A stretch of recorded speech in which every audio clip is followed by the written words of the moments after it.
함께 은혜 받을 말씀은 신약성경 사도행전 1장 1절에서부터 11절까지, 사도행전 1장 1절로부터 11절까지 말씀입니다.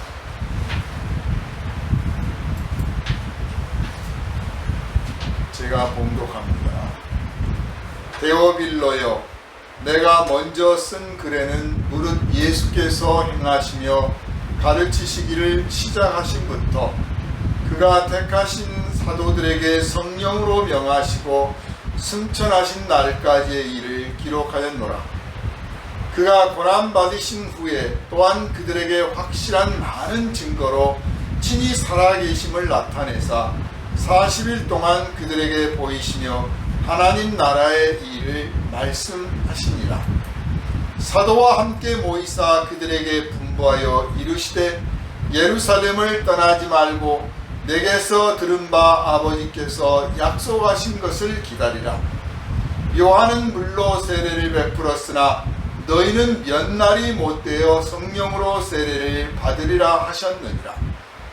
그들이 모였을 때 예수께 여쭈어 이르되 주께서 이스라엘 나라를 회복하심이 이때이니까 하니, 이르시되 때와 시기는 아버지께서 자기의 권한에 두셨으니 너희가 알 바 아니요 오직 성령이 너희에게 임하시면 너희가 권능을 받고 예루살렘과 온 유대와 사마리아와 땅끝까지 이르러 내 증인이 되리라 하시니라.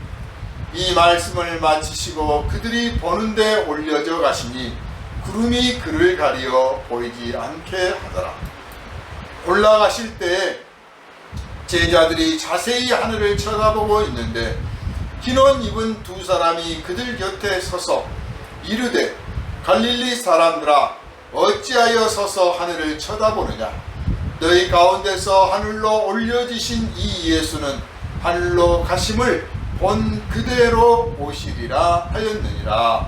아멘. 할렐루야. 아멘. 이 시간은 성령으로 세례를 받으리라 하는 제목으로 함께 은혜를 나누도록 하겠습니다. 먼저 기도하겠습니다.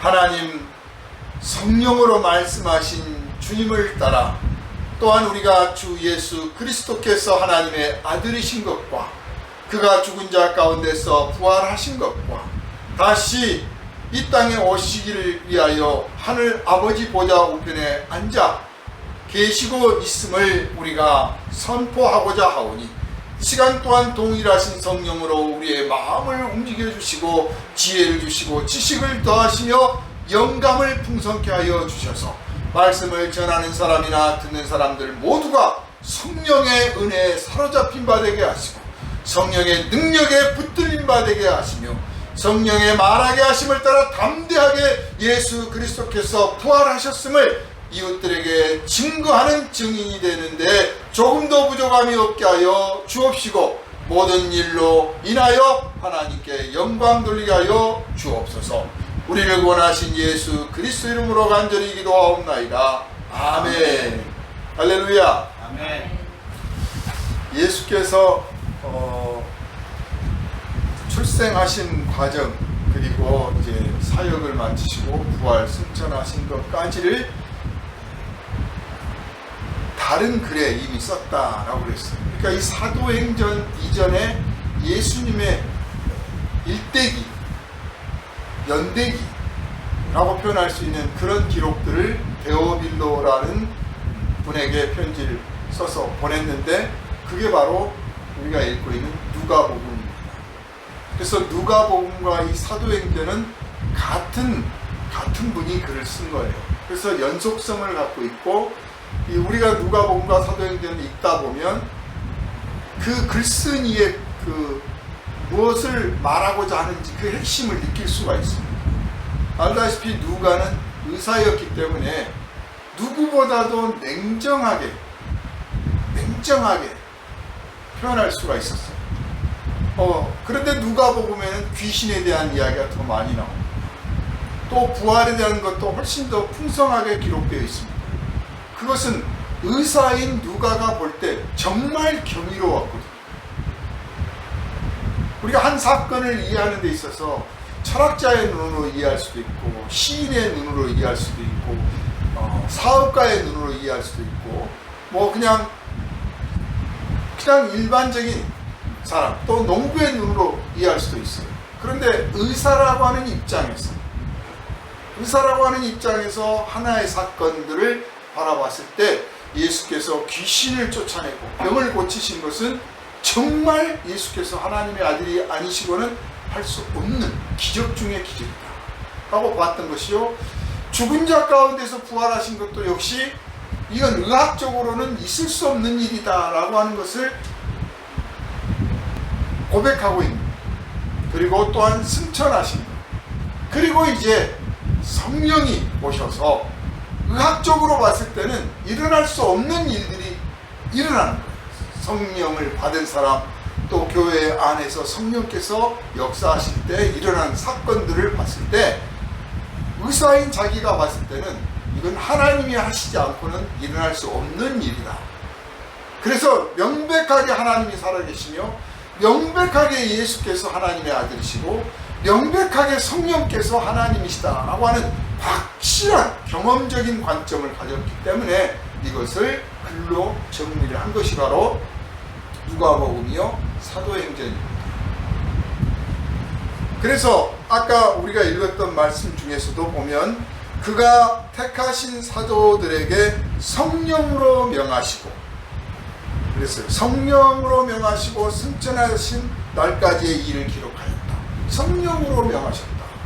그냥 한 인간 예수로서의 그냥 뭐 가르침 이런 차원이 아니라 하나님의 영이신 성령께서 함께 하시고 감동을 주시며, 또 그 말씀을 하실 때 그 말씀을 듣는 사람들의 마음에도 단순한 우리가 뭐 영화를 보거나 소설을 읽거나 한 편의 시를 읽거나 뭐 뛰어난 미술 작품을 봤을 때 느끼는 어떤 감동과는 차원이 다른 성령이 감동을 일으켜 주시는 이 감동이 있었다고 하는 거예요. 그래서 제자들이 예수께서 부활하시고 승천하시는 그 기간 동안에 제자들에게 말씀을 하셨던 것들을 제자들이 받을 때 새로운 각도로 받아요. 그래서 이 시간에도 성령께서 말씀을 전하는 저나 여러분에게 똑같이 역사하시고 감동을 주셔서 그저 한 사람의 말, 한 사람이 깨닫고 정리한 어떤 지혜와 지식이 아니라 이전에 내가 느껴보지 못했던 성령의 감동을 풍성히 느끼는 시간 되시기를 주님의 이름으로 축원합니다. 부활하신 예수께서 승천하시는 날 동안 40일 동안을 이 땅에 계셨는데, 그 40일 동안에 틈틈이 제자들을 만나셔서 제자들을 뭐 개별적으로 만나신 게 아니라 12제자들을 다 부르시고 더 많은 제자들을 부르셔서 거기서 하나님 나라의 일을 말씀하셨어요. 하나님 나라의 일. 하나님 나라의 일이라고 하는 것은 첫째는 장차 이루어질 일이에요. 장차 이루어질 일이 뭡니까? 예수께서 다시 오실 거라는, 다시 오셔서 그냥 왔다가 그냥 가는 게 아니고 그때는 진짜 하나님의 왕국을 이 땅에 세우실 거라는 거예요. 그런데 이 땅이 지금 우리가 살고 있는 이 땅이 아니라 새 하늘과 새 땅을 하나님이 창조하실 거라는 거예요. 창조를 이해한다면 새 하늘과 새 땅도 여러분은 믿을 수 있습니다. 아무것도 없던 것 같은 이 우주 가운데, 우주라고 할 것도 없죠. 우주 자체도 하나님이 창조하셨습니다.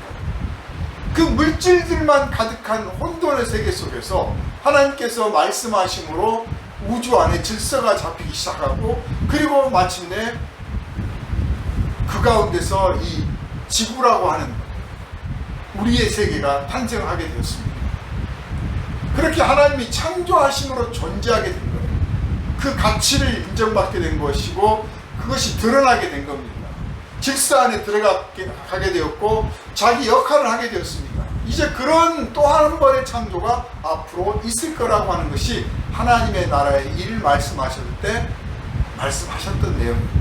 이게 새삼스러운 건 아니죠. 그 전에 공생의 기간 동안에도 말씀을 하셨던 겁니다. 두 번째로는 그렇게 예수께서 재림하셔서 새하늘과 새 땅 가운데서 하나님의 나라를 이루실 텐데 그러기 전에 그 기간 동안에 그러면 어떻게 있을 것인가? 그 기간 동안에 예수께서 성령을 보내셔서 우리 제자들과 함께 하시고, 마치 예수께서 지금 우리들과 함께 계시는 것처럼 성령이 계심으로, 우리 안에 성령이 계심으로, 또 교회 안에 성령이 계심으로 우리가 예수와 함께 있는 그런 교회가 되도록 해주시고, 그리고 그리스도 안에 있음으로 인해서 그리스도를 드러내고 나타내고 전하고 그리스도께 영광을 돌릴 수 있는 일들을 우리가 하게 해 주셔서, 예수께서 이 땅에 계실 때 어떤 일을 하셨습니까? 병든 자를 고치시고, 문둥병자 고쳐주시고, 소경들 눈뜨게 해주시고, 심지어는 죽은 사람도 막 살려내시고, 심판받아서 막 정죄받아서 죽게 될 사람들 가서 또 용서해 주시고 막 그러셨잖아요. 이런 일들을 교회를 통해서, 성도들을 통해서 이 땅에서 하실 것이다. 그게 바로 또 하나님 나라의 일인 것입니다. 자, 이렇게 하나님의 나라의 일을 하실 거라, 우리가 하게 될 거라고 말씀을 하시고, 또 하나님께서 하나님의 나라의 일을 행하실 거라고 하는 것을 제자들에게 말씀을 하신 다음에 승천을 하셨습니다. 그러시면서 마지막 말씀이 그거예요. 너희가 하나님 아버지께서 약속하신 것, 성령이 이 땅에 오신 것은 그냥 느닷없는 일이 아니라 이미 하나님께서 창세전부터 계획을 가지시고 뜻을 가지셨으며, 그것을 말씀을 통해서 우리에게 알려주셨고, 그 말씀을 들어도 깨닫지를 못했던 거예요. 깨닫지를 못하고 알지를 못했는데 예수께서 다시 한번 그것을 말씀하십니다. 아버지와 아들의 뜻대로, 아버지께 내가 성령을 보내주시기를 내가 기도하고 간구할 터이니 그 성령이 오시게 될 거다. 그러니까 성령을 보내시는 분은 누굽니까?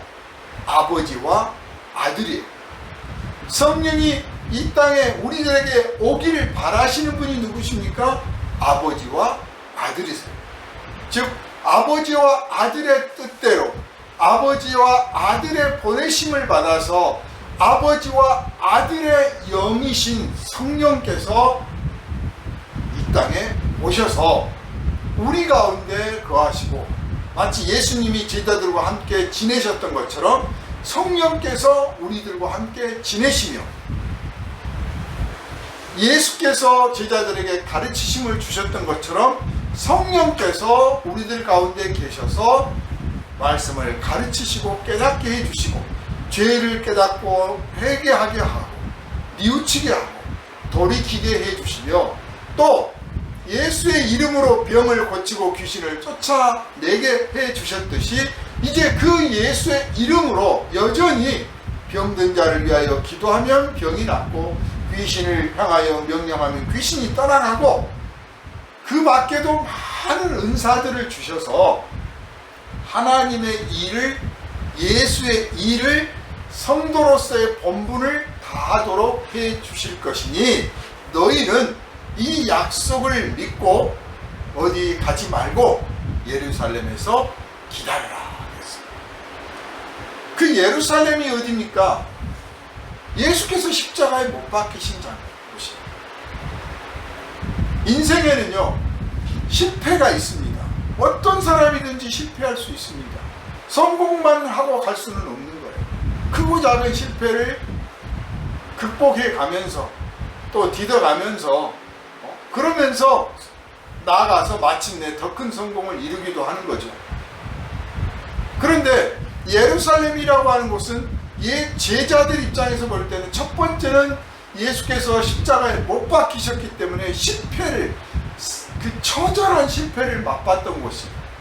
그런데 거기서 또 예수께서 부활을 하셨습니다. 하나님은 부활을 다른 곳으로 예수를, 시체를 옮겨서 부활하게 하신 게 아니라 그 십자가에 못 박힌 그곳에서 다시 부활을 하게 하셨어요. 실패의 곳, 실패의 현장에서 다시 승리를 하게 해주시는 분이 우리 하나님이시란 걸 여러분을 기억하시기를 바랍니다. 달아나지 말고 그래 내가 여기서 이겨내리라고 하면, 그러면 하나님께서 우리에게 다시 기회를 주시는 것입니다. 예루살렘은 예수께서 죽으셨던 것이요 또한 동시에 부활하신 것이요, 아주 인생에 정말 엄청난 대반전을 경험한 그것이죠. 그런데 제자들이 경험한 경험 중심으로 본다면 그렇지만, 다른 각도로 보면 예수를 십자가에 못 박은 것입니다. 그리고 예수께서 부활하셨다고 하는데 믿지 않는 것이에요. 하나님의 은혜를 가장 많이 받았으나 가장 하나님의 은혜와 멀어진 곳, 예수를 십자가에 못 박았고 예수의 제자들을 멸시하며 모욕하며 어떻게 쓰든지 이들을 해치려고 하는 그 사람들이 살기 등등한 그곳이 바로 예루살렘입니다. 우리가 하나님의 은혜를 받으려고 하면요, 멀리 달아나가지고 내 삶의 현장에서, 내가 부딪히는 그곳에서, 내가 힘들다고 하는 그곳에서, 그 사건 속에서 해결하려고 해야 됩니다. 내가 힘들고 고단하니까 아이고 나중에 좀 회복되면 기도해야지. 하나님의 은혜를 받기가 점점점 멀어집니다. 내가 지금 힘들고 고단하구나, 그래야 내가 지금 기도해야지. 나를 미워하고 핍박하는구나, 미워하고 핍박하는 사람 없는 곳에 가서 기도해야지. 이게 아니라 나를 미워하고 핍박하는 이 사람들 속에서 내가 숨어서라도 기도해야지. 다니엘이 왜 믿음의 사람으로 인정을 받습니까? 그를 죽이려고 혈기가 다 왕성한 사람들이 살기 등등하고 쳐다보고 어떻게든지 다니엘을 해치려고 하는데, 그래 나를 죽일 테면 죽여봐라 하고 기도했단 말이에요. 그래서 그래 너 그럼 정말 네 원대로 죽어봐라 하고 아주 그냥 불구덩이에 집어넣습니다. 그런데 하나님이 어떻게 하셨습니까? 다니엘과 함께 하셔서 그 속에서 살아남게 하셨습니다. 이것은 우리에게 가르쳐 주시는 거예요. 우리가 가장 고통스럽고 힘들다고 하는 현장, 우리가 외롭고 슬픈 그 현장, 거기에서 내가 하나님을 찾으면, 하나님의 약속을 믿고 기다리면, 하나님의 은혜를 기다리고 있으면 하나님께서 멀지 않아 나를 찾아주신다는 거예요. 예수께서 이 말씀을 하시는 겁니다. 딴 데 가지 말고 예루살렘에 머물러라. 하나님은 한 번 약속하신 것을 어기신 적이 없어요. 반드시 이루십니다. 그러니까 우리가 하나님께 약속한 것 지키는 것도 중요하지만, 하나님이 약속하신 것을 믿고 기다리는 것이 더 중요해요. 되게 많은 분들이 하나님의 약속을 믿고 기다리지를 못해. 참지를 못해. 성질이 급해. 그래서 자기 마음대로 해요. 자기 마음대로. 그런데 그러지 말고 하나님이 성경 안에서 약속하시지 않습니까? 나는 그 약속 믿습니다. 자, 우리가 뭐 속된 말로 죽어서 천국 간다는 거 어떻게 압니까? 성경에 하나님이 약속의 말씀을 하셨어요. 너희가 천국에 들어가리라. 아멘. 우리는 했습니다. 그러니 세상 하늘 두 쪽 나더라도 그 약속 이루어 주시는 분이 이루어 주실 거란 말이에요. 우리는 그냥 믿고 기다리면 돼요. 믿고 기다리면 돼요. 이게 믿음인 거예요. 내가 하나님이 어떻게 하실 거라고 내가 생각해서 하나님 믿습니다가 믿음이 아니고, 믿음의 본질은 뭐냐? 하나님의 약속을 믿는 거예요. 예수를 믿으라. 그리하면 너희가 구원을 얻으리라. 성경이 말씀을 하십니다. 그래서 우리는 성경의 이 말씀을 믿는 거예요. 이게 약속이거든요. 신약 성경, 새로운 약속, 구약 성경, 예전의 약속을 담아놓은 책이에요. 그래서 우리는 그 약속 그대로 믿어요.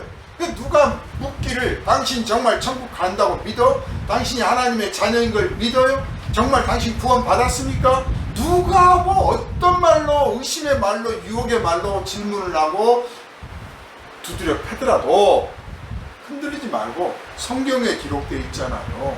주 예수를 믿으라. 그리하면 너와 내 집이 구원을 얻으리라 하셨잖아요. 나는 그냥 기록된 대로 이 약속 그대로 믿습니다. 그러니 말씀하시는 분이 그분이 알아서 하시겠죠. 나는 기다릴 뿐입니다. 그래서 믿음은 기다림인 거예요. 제자들에게 예수께서 기다리라고 하십니다. 제자들을 예수님 십자가에 못 박히시기 전까지 한번 사건들을 우리가 누가복음, 또 마태복음, 마가복음, 요한복음을 한번 봅시다. 공통점이 뭐냐면 못 기다려요. 기다리지를 못해. 참지를 못해. 배를 타고 나가다가 풍랑을 만났습니다. 예수님은 고물에서 주무십니다. 딱 주무시고 계시는데 풍랑이 일어나가지고 바닷물 물결이 너무 세가지고 이제 배가 가라앉을 것 같아. 그런데 예수님은 계속 주무셔. 그러니까 가서 막 예수님 깨웁니다. 주님, 배가 지금 다 가라앉게 생겼는데 아직 주무시고 계세요. 그래서 예수께서 일어나셔가지고 진짜 깨우지 그랬어? 이렇게 말씀하신 게 아니고 어찌하여 믿음이 없느냐. 내가 나랑 같이 가는데 어련히 알아서 해결해 주겠느냐. 내가 있는데 이 배가 가라앉겠느냐 그 말씀이에요.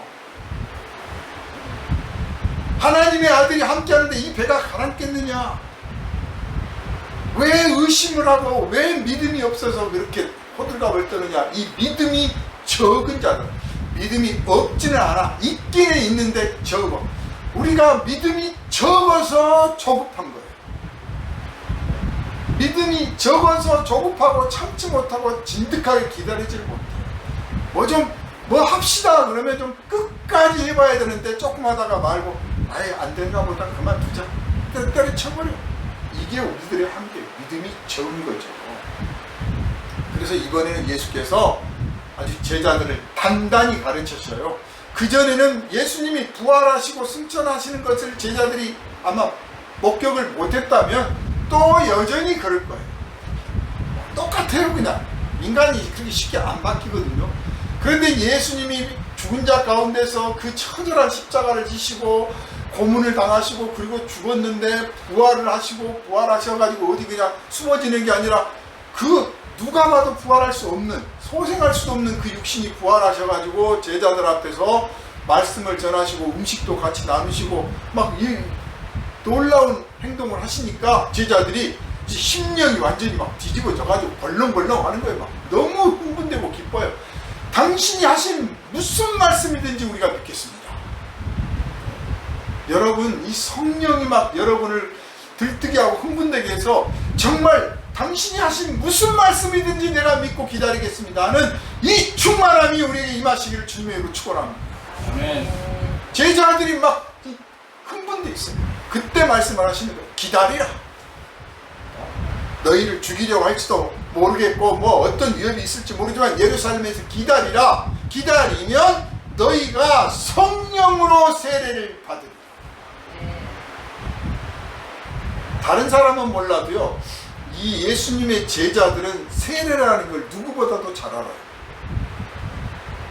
왜냐하면 예수님의 제자들 중에 상당수가 세례자 요한의 제자들이에요.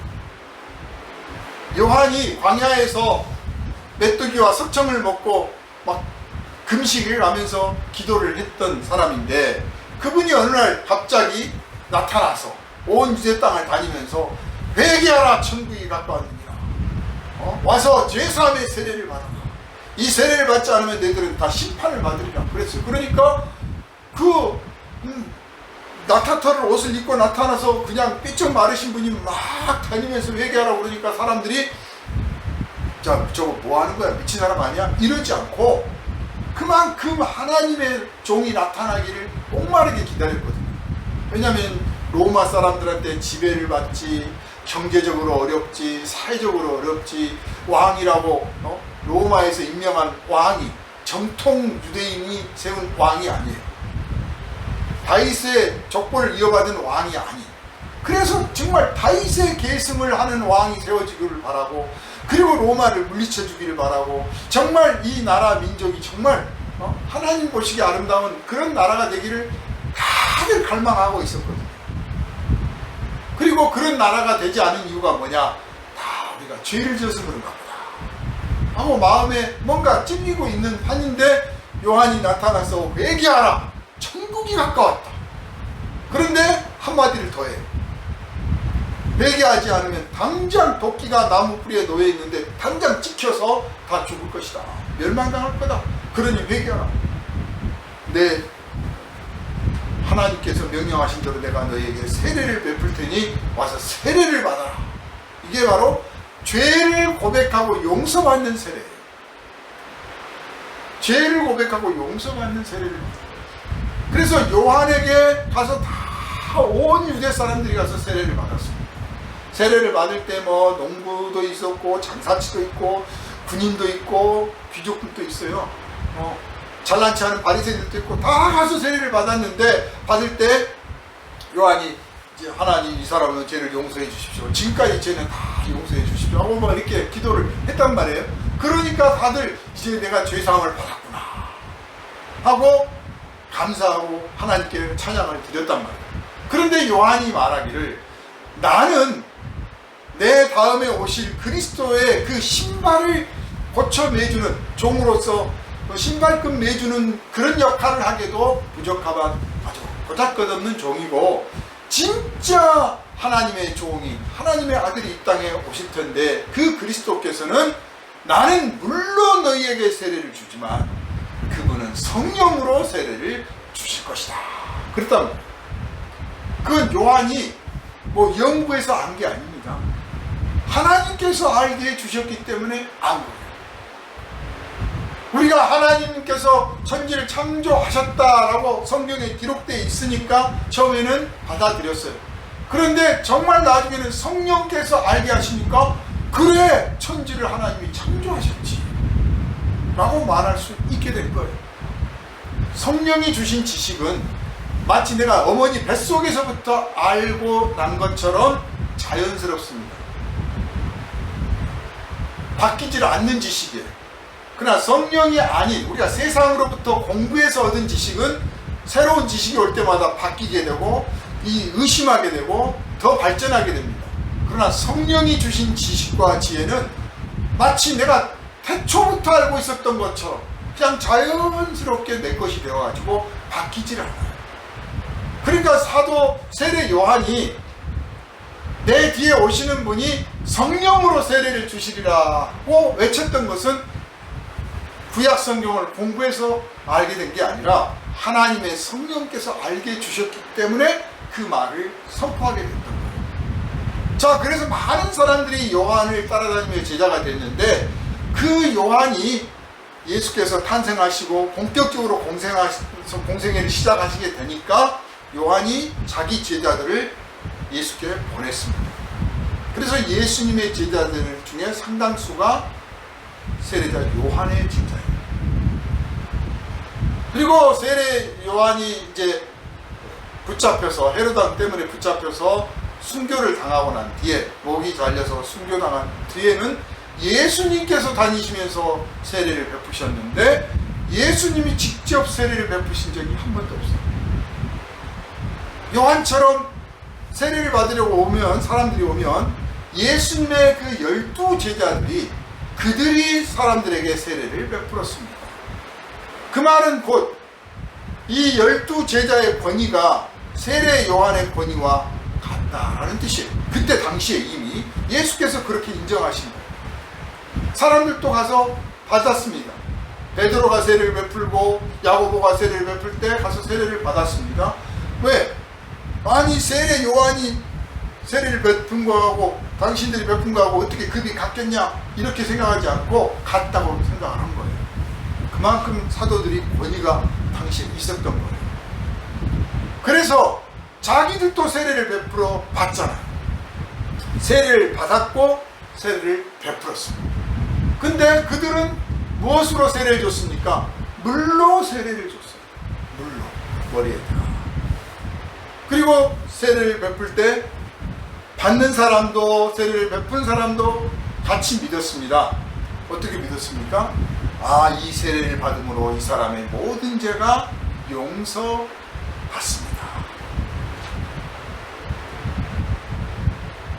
모든 죄가 용서받습니다 하고 죄사함의 세례를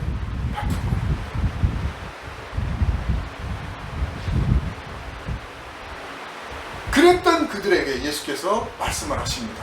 이제 너희가 성령의 세례를 받으리라. 새롭게 기대가 일어나는 거죠. 성령의 세례라는 게 뭘까? 우리가 물로 세례를 받았고 물로 세례를 베풀어 봤는데 이제 성령으로 세례를 받고 또 성령으로 세례를 베풀 수 있게 된다는 뜻인가? 성령으로 세례를 받는다는 게 뭘까?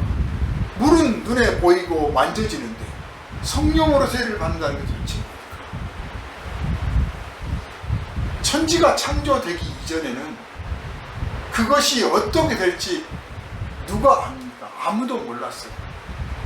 그러나 천지가 딱 창조가 되고 나니까 지금은 인간이 타락하여 죄 때문에 이 세상이 사실 영광과 그 은혜의 빛을 잃어버렸는데 창세 때 하나님이 창조하셨던 그때 그 세계가 얼마나 아름다웠겠습니까? 모든 피조물들이 서로 보면서 야, 너 참 아름답다, 서로 아름답다고 막 하면서 이렇게 창조하신 하나님 감사합니다, 찬양을 받으십시오, 그렇게 영광을 돌렸단 말이에요. 그 놀라운 새로운 세계, 천지를 창조하심으로 드러났던 새로운 세계처럼 이제 성령이 이 땅에 오셔서 우리에게 세례를 베풀게 되면 바로 새하늘과 새 땅이 앞으로 오게 될 것을 우리가 미리 맛보게 됩니다.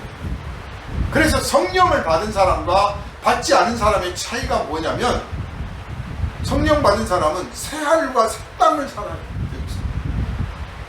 물론 물질적인 새하늘과 새 땅은 아직 창조가 안 됐어요. 나중에 이루어지겠죠. 그러나 지금 벌써 느끼고 사는 거예요. 새롭게 산다는 거죠. 새롭게. 많은 분들이 암 투병하다가 치료받고 또 죽었던 큰 사고 다음에 살아나고 이러면 이전과는 다릅니다. 이제 만져보는 물과 폭과 모든 것이 새롭다는 거예요. 그래서 마치 새 인생 산다고 그래요. 그런데 그것도 몇 달 혹은 몇 년 지나면 그 느낌이 시들어지죠. 그런데 성령의 세례를 받으면 마치 천지가 창조된 세계 속에 새로 들어가는 것처럼 날마다 새롭게 해주시는 하나님 때문에 날마다 새하늘과 새 땅을 경험할 수 있게 된 줄로 믿으시길 바랍니다. 놀라운 거예요. 놀라운 거예요. 성령의 세례를 받으리라 이렇게 약속을 하시는데 제자들은 그 말을 듣고도 얼마나 멋질까요? 얼마나 좋을까요? 이러는 게 아니고 정말 그런 날이 오면 얼마나 좋을까 이런 게 아니라 주여 이제 당신이 십자가에 못 박혔다가 부활도 하셨고 그랬으니 이제 이스라엘을 회복해야 되지 않겠습니까? 하나님께서 주님께서 이스라엘을 회복하실 때가 지금입니까? 이때입니까? 하고 질문. 참 동문서답이죠. 우리들이 추구하는 기도하고 하나님이 주시려고 하는 것과 얼마나 거리가 먼지. 깐에는 신앙이 좀 있고 깐에는 기도도 좀 하고 자기 깐에는 믿음도 있고 공부도 좀 하고 제법 하나님께 충성하고 순종도 한다는데 하는 기도, 하나님께 바라고 질문하는 것과 하나님이 정말 우리를 위해서 예비하시고 주시려고 하는 것이 너무너무 동떨어질 때가 많단 말이에요. 지금도 아마 많이들 그래요. 어떤 사람은 취직자리를 구합니다 하고 있는데 하나님은 너는 취직자리 말고 다른 것을 구해라. 내가 더 큰 것을 주리라. 더 큰 것을 주리라 하는데 그것이 뭔지도 몰라. 생각해 본 적도 없어. 답답한 거죠. 그 격차를 좁혀가는 건 그게 아마 신앙생활 아닌가 싶어요. 어떤 분들은 죽을 때 다 돼가지고 격차가 좁혀져요. 하루라도 빨리 격차가 좁혀져서 이것이군요 하고 느끼는 것, 그게 바로 하나님의 영광을 보는 것이고 성화에 이르러 가는 것입니다. 제자들은 아직도 자기 세계밖에 모릅니다. 그래서 하나님 대통령이 지금 바뀌어야 됩니까? 부터 시작해서 현실 문제만 급급하고 있는 거예요. 그런데 알고 보면 미래가 현실이에요. 이거 중요한 말씀입니다. 미래가 다가와서 현실이 되는 겁니다. 그리고 먼 미래가 다가오면 그 이 현실조차도 기억에도 없습니다. 500년 전 조선시대 이야기, 1000년 전 고려시대 이야기 우리가 역사책에서나 그냥 그랬나 보다 하지 무슨 의미가 있습니까? 그냥 현실이 아니에요. 지금 우리가 심각하게 여기는 이 문제들도 500년 후 1000년 후 지나면 아무것도 아닌 것이고, 우리가 예수께서 말씀하신 새 하늘과 새 땅이 와서 우리가 주님의 나라에 들어가게 되면 내가 그 옛날 눈물 흘리고 피 흘려가며 고민하며 괴로워했던 그 모든 것들이 아무것도 아닌 때가 와버리는 거예요. 그러니 그날과 그때를 생각하며 소망 가운데 살아가는 사람과 현실 문제 어떻게 하면 해결하면 될까 하고 천정긍긍하면서 주여 도와주세요 그것만 하고 살아가는 사람과 삶의 질이 다른 거죠. 삶의 질. 똑같은 현실을 사는 거예요. 제자들은 우리가 신앙 형태 중에서 뭐 비판적으로 생각하면요, 자기 필요에 따라 하나님을 찾는 사람이 있고 하나님의 필요에 따라 자기를 어떻게 드릴까 하고 사는 사람이 있어요. 신앙의 수준이 이렇게 차이가 있습니다. 그러니까 똑같은 직장을 다니고 사업을 하고 뭘 해도 내가 하나님의 영광을 위해서, 내가 돈 벌어서 하나님 나라를 위해서 뭘 해야지, 내가 직장 생활을 하면서 하나님께 영광을 돌리기 위해서 사람들한테 뭘 해. 그러니까 목적이 하나님을 드러내고 찬양하고 영광 돌리기 위해서 출근도 하고 사람도 만나고 돈도 벌고 뭘 하고 하는 사람이 있는가 하면, 내가 돈을 많이 벌어야 하나님께 뭣도 할 거 아닙니까? 그래서 하나님 저를 도와주셔야 됩니다.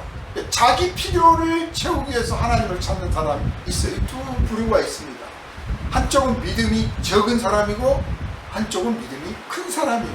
아예 믿음이 없는 사람은 아니에요. 둘 다다. 그러니까 기도할 시간이 주어진다 그러면 길을 쓰고, 그래 내가 아무리 힘들고 뭐 어려워도 기도해야지. 왜냐? 내 본분이 기도하는 것이 내 본분이니까. 내가 내 기도를 들으시고 하나님께서 당신이 일을 하실 테니까 내가 기도해야지. 내가 전도해야지. 내가 좀 돈이 모자라고 힘들어도 구제하고 봉사해야지. 내가 쪼갰어야지. 그래서 하나님을 먼저 생각하고 자기를 나중으로 생각하는 이 사람이 있는가 하면, 아이 내가 힘든데 누구를 도와줘, 내가 고단한데 무슨 기도야, 아 내가 아는 게 있어야 전도를 하지. 항상 뒷전으로 밀려가. 그러니까 끝끝내 못하는 거예요. 끝끝내. 예수님의 제자들도 예수님이 명령하고 가라고 하고 예수 이름을 주었으니 귀신도 쫓아내고 병도 고칠 거라고 하니까 막 힘바람 나서 막 했어요. 돈 드는 것도 아니고. 그런데 조금 하다 보니까 뭐 아주 좋았는데 예수님 십자가에 못 박혔잖아요. 그때 좌절을 한번 맛봤어요. 그러면서 자기들의 이 습관들, 믿음의 어떤 구조가 바뀌어야 된다는 사실을 아직도 깨닫지를 못하는 거예요. 여전히 주님의 나라가 임할 때가 이때입니까? 이렇게 물어봐야 될 것 같아요. 예수님 부활하셨는데 다음 하실 일이 무엇입니까? 제자들은 앞질러 간 거죠. 부활하셨으니 지금 이제 당신의 나라를 만드실 겁니까? 이런 뜻이잖아요. 앞질러 갔어요. 근데 그냥 물으시면 되잖아요. 주님 부활하셨는데 그 다음에는 뭘 하실 겁니까? 저희가 따라다니면서 순종하겠습니다. 수종을 들겠습니다. 그러면 되는데 당신 할 거 뭡니까? 뭐 마치 뭐 알 것처럼 하는 거죠. 우리가 성령보다 앞서면 안 돼요. 주님 제가 신학 공부해서 목사 되겠습니다 라고 하는 게 아니라, 주님 저에게 맡기신 일이 무엇입니까? 라고 물어야 돼요. 그래서 많이 주의 일을 한다고 하는 사람들 중에는 상당수가 하나님보다 앞서가 있는 사람들이 많아요. 하나님이 부르시는데 순종하고 불순종하고 게으른 것도 문제지만 하나님보다 앞서가는 것도 문제예요. 하나님 당신이 뜻을 알려주시면 제가 순종하겠습니다. 그런데 하나님께서 뜻을 알려주시기까지 못 기다린다니까요. 못 참아요. 그래서 제자들이 묻습니다. 하나님의 나라가 임할 때가 지금입니까? 못 참아. 예수께서 답변을 뭐라고 하셨습니까? 꼭 냉정하게 말씀하신 것 같아요. 너희가 알 바 아니다. 하나님의 나라는 하나님께 맡기고 너희는 너희 할 도리나 해라. 너희가 하나님의 나라가 임하는데 너희가 할 수 있는 일이 뭐냐? 하나님이 다 하셨거든. 그냥 그분께 맡기고 너는 네 일이나 해라. 네 삶에 집중해라 하고 딱 말씀을 하셨어요. 제자들은 한편 섭섭하고 한편은 찔림을 받았을 겁니다. 그래서 제자들이 예수께서 말씀하신 대로 어디를 안 떠나고 예루살렘에 모여서 거기서 기도를 하게 되었습니다. 그랬더니 과연 예수께서 약속하신 대로 성령의 세례가 임하게 됩니다. 그래서 예수께서 말씀하신 대로 요한은 물로 세례를 주었거니와 너희는 성령으로 세례를 받으리라고 했으니 예수께서 비교의 말씀을 하셨어요. 우리는 이미 성령을 받았습니다. 이미 성령이 오셔서 오순절에 성령께서 강림을 하셨고, 그리고 그 이후로 교회에 계속 성령께서 임하시고 믿는 믿음을 가진 사람들에게 성령을 부어주셨기 때문에 우리는 성령을 이미 받았습니다. 받았는데 그럼 우리가 받은 이 성령의 세례와 예전에 요한에게 세례를 받았던 사람들의 그 세례와 그 차이가 무엇인가? 예수께서 직접 요한은 물로 세례를 베풀었거니와 라고 말씀하셨기 때문에 이 두 개의 세례를 비교해 볼 필요가 있습니다. 이 비교하는 것이 우리가 믿음을 갖고 신앙생활을 하는 데 있어서 굉장히 중요한 기초가 됩니다. 첫 번째는 이 세례의 주체가 누구냐예요. 요한에게 세례를 받은 사람은 말 그대로 요한에게 세례를 받았어요. 근데 요한은 누굽니까? 그는 광야에 외치는 자의 소리예요. 광야에 외치는 자도 아니고 광야에 외치는 자의 소리예요. 소리라고 하는 것은 일시적인 것입니다. 그 역할을, 그 사명을 감당하고 나면 사라져야 되고 존재가 없어지는 거예요. 광야에 외치는 자가 중심인 거예요. 요한 자신도 그렇게 말했어요. 나는 신랑이 오면 춤추고 기뻐하는 사람이고 나는 주인공이 아니다. 나는 그리스도가 아니다. 나는 그분의 신발끈 고쳐 매주는 역할도 못하는 사람이다 하고 자기를 낮췄습니다. 겸손이 아니라 사실을 말합니다. 사실. 겸손이란 사실 높은데 자기를 낮추는 게 겸손이에요. 자기가 사실 낮은데 자기를 낮추는 건 겸손이 아니에요. 마땅히 해야 될 도리예요. 그러니까 종이 저는 종입니다 하는 것은 당연한 거예요. 겸손이 아닙니다. 우리가 많이 겸손하다고들 스스로 생각할 때가 많아요. 그런데 우리의 겸손은 대부분은 엉터리 겸손이에요. 우리가 정말 이를테면 대통령쯤 되는 분이 와가지고 이 좋은 자리, 높은 자리에 앉으시죠. 뭘 괜찮습니다 하고 앉았을 때 그게 겸손이지, 우리 같은 사람이 높은 자리에 앉으라고 했는데 아니 괜찮습니다 하고 사양하는 것은 당연한 도리예요. 당연한. 그리스도께서 하나님의 아들이시지만 이 땅에 오셔서 사람들과 형제가 되고 친구가 되고 심지어는 죄인이 지는 십자가까지 졌습니다. 그것을 겸손이라고 말합니다. 그걸 겸손이라고 말합니다. 그래서 예수께서 요한에게 세례를 받으러 가셨을 때 요한이 아니 내가 당신에게 세례를 받아야 되는데 어떻게 당신이 나한테 세례를 받으러 오십니까? 그랬던 거예요. 그때 예수께서 말씀하시기를 그냥 세례를 베풀어라. 이것이 하나님께서 원하시는 일이다. 요한은 광야에 외치는 자의 소리입니다. 그 소리가 외치는 내용이 뭐냐? 주의 길을 예비하라. 주의 길을 예비하라. 하나님의 나라가 가까이 왔다. 그거예요. 그 하나님의 나라가 가까이 왔다고 했는데 요한이 말하는 하나님의 나라가 바로 예수입니다. 주의 길을 예비하라고 그랬는데 그 주가 바로 예수입니다. 그러니까 세례를 베푸는 주체가 누구냐? 하나는 종이 베푸는 세례요, 하나는 주인이 베푸는 세례인 것입니다. 그래서 요한의 세례만 아는 사람은 종의 믿음밖에 없는 거예요. 그리스도께서 베푸시는 세례를 받아야 자유하는 믿음을 얻게 됩니다. 사도 바울이 곳곳에 다니면서 선교하다가 만나본 사람들 중에 우리는 성령으로 세례를 베푸는 그런 세례가 있는 줄을 몰랐다. 그리스도의 세례가 있는 줄을 모르고 요한의 세례를 우리가 안다. 그러니까 거기서 다시 주의 이름으로 예수께 기도해서 세례를 베풉니다. 그랬더니 그들이 성령을 받았다. 왜 그렇게 해야 했던가? 한 사람이라도 예수 교인 만들어야 되니까 이런 논리가 아니라 요한의 세례를 받은 사람은 요한의 세례밖에 모르는 거예요. 요한의 세례가 뭐냐? 죄사함의 세례예요. 죄사함의 세례라고 하는 것은 죄를 용서받았으니까 과거의 죄를 용서받은 거잖아요. 그런데 그 다음 지은 죄는 어떻게 됩니까? 또 용서를 받아야 되는 거예요. 또 용서를 받아야 돼요.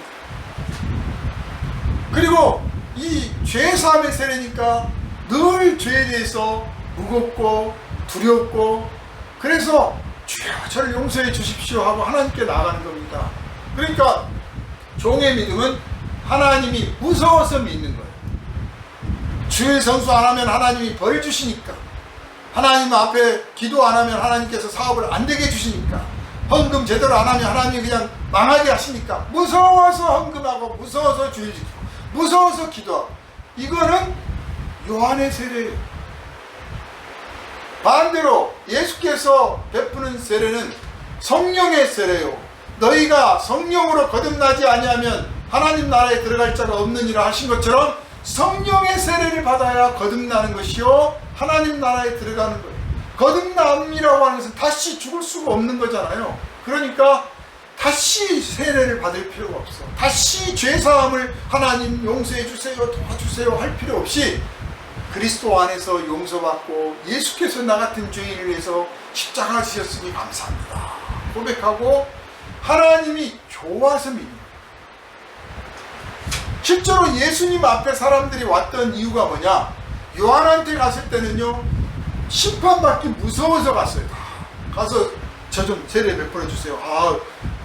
지옥 가면 안 되죠. 벌 받으면 안 되죠. 그랬어요. 그런데 예수님한테 나온 사람들은 저 병이 들었습니다. 고쳐주세요. 새로운 세계를 희망을 안고 더 나은 미래를 바라보면서, 즉 기쁨과 소망 가운데 왔습니다. 기쁨과 소망 가운데. 우리가 예수를 전할 때 그러다가 벌 받아요, 지옥 가요, 지옥 안 가려면 교회 나와야 돼, 이건 요한의 세례를 전하는 거예요. 예수 믿어보세요. 교회 나와서 같이 신앙생활 해보세요. 하늘문이 열립니다. 기쁨이 쏟아집니다. 행복이 임합니다. 병이 낫습니다. 소망이 생깁니다. 미래를 이야기하고 희망을 이야기하고 기쁨을 이야기해 주는 것, 그게 바로 예수를 전하는 거예요. 그래서 그 세례를 베푸시는 분이 바로 주체가 다른 거죠. 요한은 심판을 선포하고 예수는 구원을 선포하는 그런 분이십니다. 요한은 세례를 왜 베풀었습니까? 이대로 놔두다가 이 백성이 다 망할 것 같거든요. 그러니까 빨리 회개하도록 촉구하고, 회개한다고 고백하는 사람에게 세례를 베풀어서 하나님의 심판을 좀 미루려고 했던 거예요. 하나님의 심판을 미루려고. 회개가 목적이었어요. 반면에 예수님의 세례는 무엇입니까? 심판을 미루는 게 아니잖아요. 주님의 나라를 오게 하고, 주님의 영광에 참여하게 하고, 거듭나서 두려워 떨며, 하나님의 심판이 두려워 떨며 무서워서 사는 게 아니라, 날마다 쫄아가며 사는 게 아니라 날마다 기뻐하며 감사하며 날마다 새로운 소망을 맛보고 날마다 새로운 기쁨을 맛보고, 이전에 몰랐던 막 기도를 하게 되고 찬양을 하게 되고 감사를 하게 되고 봉사를 하게 되고 구제를 하게 되고 전도를 하게 되면서, 야, 인생의 폭이 이렇게 넓어지는구나. 내 삶의 가치가 이 세상의 가치와 다른 하나님 나라 속에서 내가 가치가 있는 존재가 되었구나. 이걸 발견하게 해주는 것이 바로 예수의 세례의 목적입니다. 여러분은 예수 안에서 세례를 받았습니다. 또 앞으로 받을 것입니다. 이 사람들은 이렇게 생각해야 됩니다. 내가 이 세상 사람들이 말하는 이 세상 속에서 어떤 가치가 있느냐가 이제 더 이상 중요하지 않고 하나님 나라에서 얼마나 가치가 있느냐가 중요하게 됐다. 하나님 나를 인정해 주셨다. 그러니 내가 이 세상 속에서 그 가치를 드러내고 그 일을 하며 그 영광을 하나님께 돌리는 그 빛을 드러내리라. 이런 소망을 품고 나가시기를 주님의 이름으로 축원합니다. 이것이 바로 은혜 위에 은혜. 죄를 용서받는 것 은혜잖아요. 심판을 안 받는 것 은혜잖아요. 그런데 심판을 안 받을 뿐만 아니라 영광스럽게 살고 자랑스럽게 살고 기쁨으로 살게 됐으니 은혜 위에 은혜. 이게 바로 더 은혜예요. 더 은혜. 은혜 위에 은혜라고 해서 어떤 분들은 모아라고 생각하고 아니면 뭐 영어로 더라고 생각하는데 그 뜻이 아니고 은혜 위에 은혜. 말이 길어져서 더 은혜라고 한 겁니다. 자, 요한의 세례와 이 예수님의 세례가 어떻게 다릅니까? 수단이 달라요. 요한은 물로 세례를 베풀었어요. 물로. 예수님은 물이 아니라 성령으로 세례를 성령. 물은 흔적이 있죠. 물이 적셔지면 차갑거나 뭐 하겠죠. 물기가 있겠죠. 그런데 성령으로 세례를 베풀면 그런 육체적인 느낌이 아니라 먼저 영적인 느낌이 달라요. 영이 있음을 느끼거든요. 내 안에 영혼이 있구나. 그러니까 성령 세례를 받은 사람은 딱 그걸 아는 거예요. 내 안에 영혼이 있구나. 여태까지는 내가 나인 줄 알았는데 내 안에 내가 있어. 내 안에 내가 또 있구나. 내가 생각하는 나 안에 내가 있다는 것을 느끼기 시작합니다.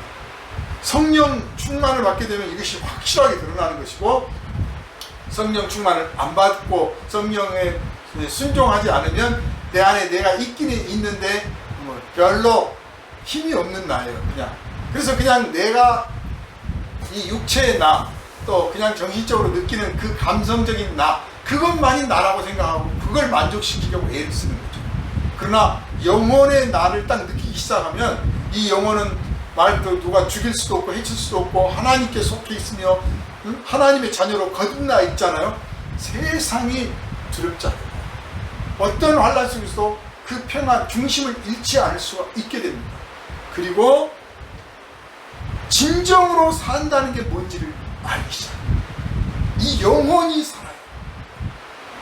여러분이 지난 금요기도에 또 말씀드렸지만 정말 막 쾌락을 느끼고 술을 마시고 막 노래방에 가서 막 그 산의 진미를 짜놓고 놀고 푹적하게 놀 때 육체는 즐거울 수 있어요.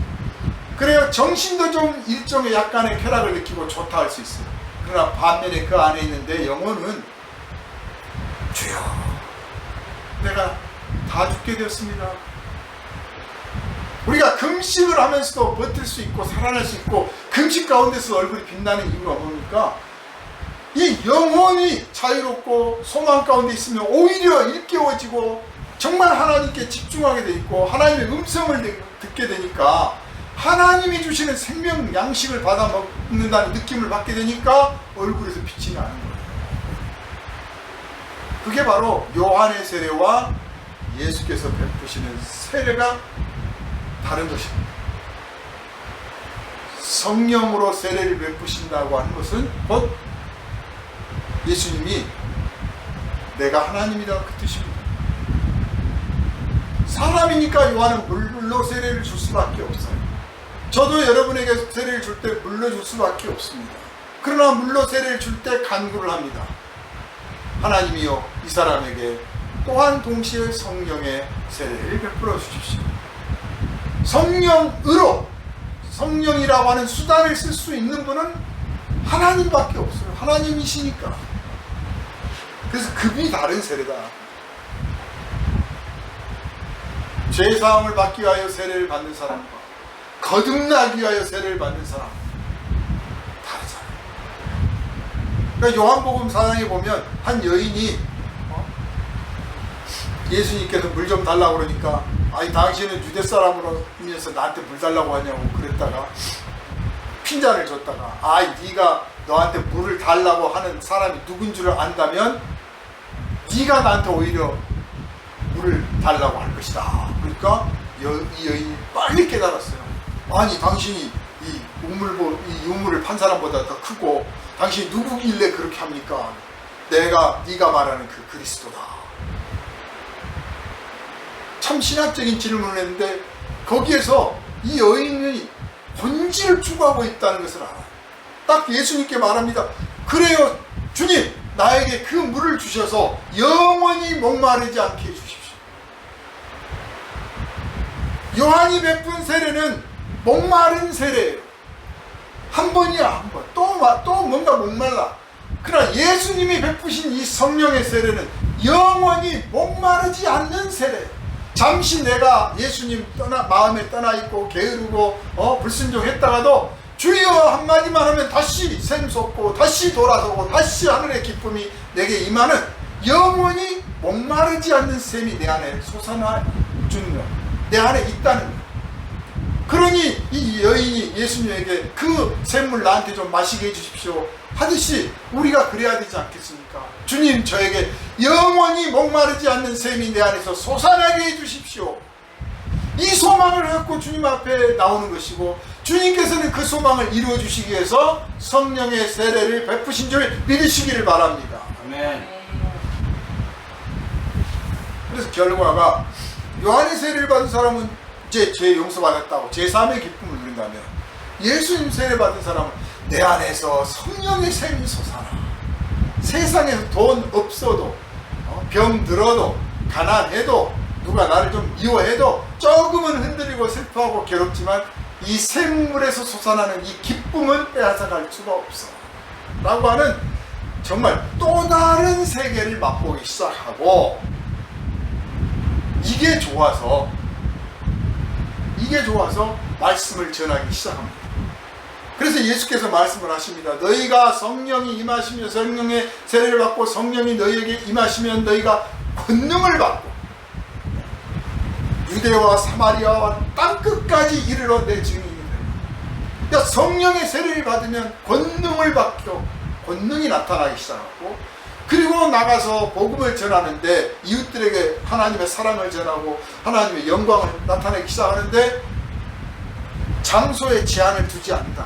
사람의 대상을 제한을 두지 않고 누구에게든지 언제든지 어디서든지 복음을 전하려고 하는 일들을 하게 된다 라고 주님은 말씀을 하셨습니다. 그래서 우리가 성령의 세례를 받았는데 딱 제가 방금 말씀드린 이 대목이 오면 다들 이제 가슴이 조금 내려갑니다. 그래, 나는 땅끝까지 복음을 전하고 있나, 나는 늘 기뻐하는가, 나는 권능을 받았는가. 다들 막 이제 헷갈리기 시작해요. 아니, 성령 세례를 받으라고까지는 아까는 다 맞는 것 같은데, 성령을 받으면 너희가 권능을 받고 땅끝까지 이르러 내 증인이 되리라. 나는 아닌 거 보니까 아닌가. 그래서 사람들이 묻습니다. 당신에게 성령의 세례를 받은 증거가 있습니까? 자기도 자기한테 묻습니다. 나는 정말 성령 받았나? 그러다 보니까 방언을 하느냐 뭘 하느냐 별 질문들이 다 나오고 별 걱정을 다 해요. 저한테도 찾아오는 분들이 정말 저 성령 받은 거 맞을까요? 성령을 받은 증거가 여러분 있습니까? 예수님은 말씀하셨어요. 그냥 평범해요. 권능을 받고 온 유대와 사마리아와 땅끝까지 이르러 내 증인이 되. 성령이 임하십니다.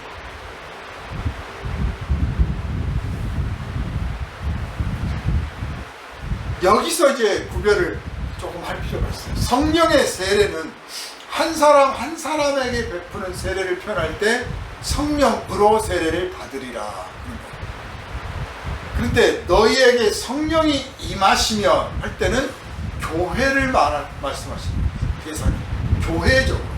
그러니까 성령은요, 한 사람 한 사람 안에, 이 각 사람 안에 들어가셔서 우리 심령 안에 좌정하셔서 우리의 마음에 감동을 주시고 일으키시고 또 때로는 우리에게 은사를 나타내게 하십니다.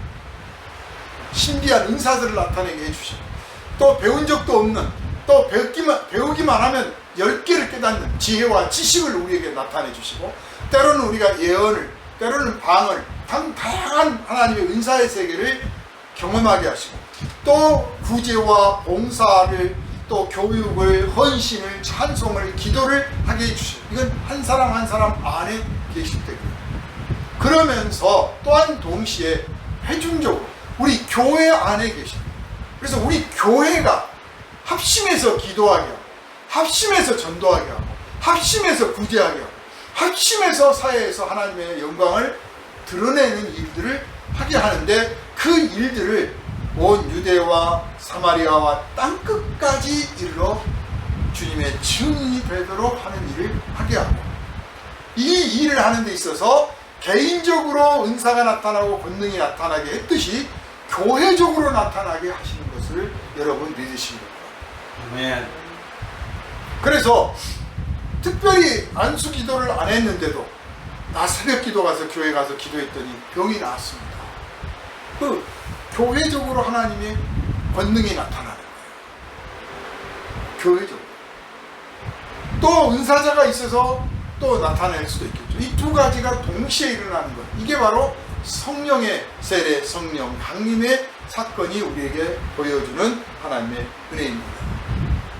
성령을 받았느냐, 성령의 세례를 받았느냐 하는 증거는 딱 정리하면 그렇습니다. 주님 말씀 그대로 예수 그리스도의 증인이 되려고 하고, 예수 그리스도의 증인이 되는 그것이 바로 성령의 세례를 받은 증거입니다. 증거라고 하는 것은 드러내 보일 때 증거예요. 안 드러내 보이면 증거가 아닙니다. 그러니까 내가 예수를 믿으라, 예수의 사랑을 나타내고 예수의 복음을 전하고, 어떻게 해서 예수를 나타내려고 하면 사람들이 이 사람은 예수 믿는 사람이구나. 그게 바로 성령 받은 증거인데, 내가 안 나타내면 내 안에 있는 증거를 내가 감추고 있는 거예요. 마치 법정에서 증인으로 신청을 하는데 안 가는 것과 똑같아요. 저는 못해요. 증언 못합니다. 그냥 출석만 해도 증언이 되는 겁니다. 이 사람들에게는 주님이 약속하신 대로 권능을 받고 그랬잖아요. 권능을 받아요. 이 권능은 세상이 감당할 수 없는 권능입니다. 여러분이 예수를 나타내려고 하면 이 권능이 나타나기 시작할 겁니다. 예수를 나타내려고 안 하니까 권능이 안 나타나는 거예요. 어떤 분들은 내가 권능이 있는 줄 알면, 내게서 권능이 나타나면 그때부터 하겠습니다라고 하는 생각들을 해요. 그러나 순서를 바꾸시면, 여러분의 입술로 예수를 말하고 여러분의 손과 발로 예수의 사랑을 나타내면 권능이 여러분과 함께 하실 줄로 믿으시고, 이런 사람은 세상이 감당할 수 없다는 것을 확실히 알고, 세상이 어떻게 하더라도 두려워하거나 낙심하지 말고 예수 그리스도를 굳하게 믿고 성령 안에서 승리하시기를 주님의 이름으로 축원합니다. 기도합니다. 거룩하신 주님, 살아계신 하나님, 영광과 찬송을 받으실 주여, 우리를 불쌍히 여기셔서 하나님의 자녀 되게 하시고, 하나님의 자녀 되게 하심으로 그치지 아니하고 하나님께 영광을 돌리는 자녀로서 살게 하시니 감사드립니다. 우리에게 성령의 세례를 베풀어 주셨고, 우리가 성령의 세례를 받아 권능 또한 받았사오니 이제 담대하게 그리스도의 증인되는 삶을 살게 하여 주옵시고, 우리 교회가 또 이 사명을 온전히 감당함으로 하나님 기뻐하시는 교회로 하나님께 영광 돌리기에 조금도 부족함이 없게 하여 주옵소서. 우리를 원하신 예수 그리스도 이름으로 간절히 기도하옵나이다. 아멘.